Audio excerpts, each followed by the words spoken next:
যে দৈনন্দিন কত গুনাহ করে যাচ্ছি, কত গুনাহ করে যাচ্ছি। পড়ি না সালাত, পড়ি না নামাজ, পড়ি না আল্লাহর কোন হুকুম, মানি না আল্লাহর কোন নির্দেশ, মানি না আল্লাহর কোন আদেশ, মানি না আল্লাহর কোন হুকুম, চলি না রাসূলের পথ অনুযায়ী, চলি না রাসূলের পথ অনুযায়ী। নিজের জীবনকে আমি কি করে ফেললাম, নিজের জীবনকে আমি কি করে ফেললাম।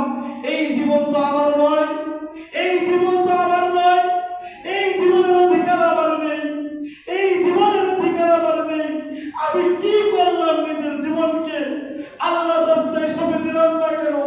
কিয়ামতের দিন এমন ভয়াবহ দিন, এই দিনে যেই দিন আল্লাহর সামনে আমাকে দাঁড়াতে হবে, আল্লাহর সামনে যেই দিন আমাকে দাঁড়াতে হবে, আল্লাহ যেই দিন বলবেন বান্দা আজ তোমার হিসাব চূড়ান্ত ভাবে দেওয়া হবে, সেই দিন আমি কোথায় যাব, আমার উপায় কি হবে?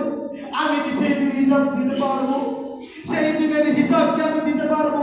এই চিন্তা যদি আমরা করি তাহলে দুনিয়ার কোনো খেল আমাদের থাকবে না, দুনিয়ার প্রতি মায়া আমাদের কখনো থাকবে না। তাই বলি, আপনারা দুনিয়াতে যাই যা করেন আল্লাহর জন্য, নবীর জন্য, দ্বীনের জন্য একটু সময় দেন, দ্বীনের জন্য একটু সময়, নিজেদের জীবন থেকে একটু সময় আল্লাহর রাস্তায় দেন, যাতে করে আল্লাহর কাছে বলতে পারি যে আল্লাহ, দুনিয়াতে আমি চলতে পারি নাই, তোমার হাতের আদেশ মোতাবেক আমি নিজের জীবনকে পরিচালিত করতে পারি নাই। আল্লাহ, তাও আমি আল্লাহর রাস্তায়, তোমার রাস্তার জন্য আমি দিনে 10টা মিনিট করে 5 ওয়াক্ত সালাতের জন্য 50টা মিনিট, 24 ঘন্টার মধ্যে আল্লাহ 50টা মিনিট সময় আমি তোমার রাস্তায় বের করেছি। আল্লাহ, এই বিনিময় হলো তুমি আমাকে জান্নাতে দাও। আল্লাহ, এই কথা যেন আমি আল্লাহকে বলতে পারি, এই কথা যেন আমি আল্লাহকে বলতে পারি।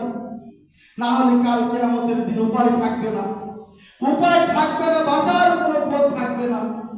তাই বলি, দুনিয়াতে কত ভুল করেছি, আদম একটা ভুলের কারণে জান্নাত থেকে বিতাড়িত।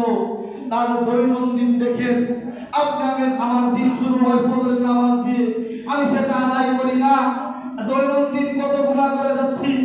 এই হিসাব যদি আমি নিজে করি, আমার পাপের হিসাব, আমার গুনাহের হিসাব যদি আমার পরিবার জানতো, আমার পরিবার যদি আমার গুনাহের হিসাব জানতো, তাহলে এই পরিবার আমাকে রাখতো না, ঘর থেকে লাঠি দিয়ে বের করে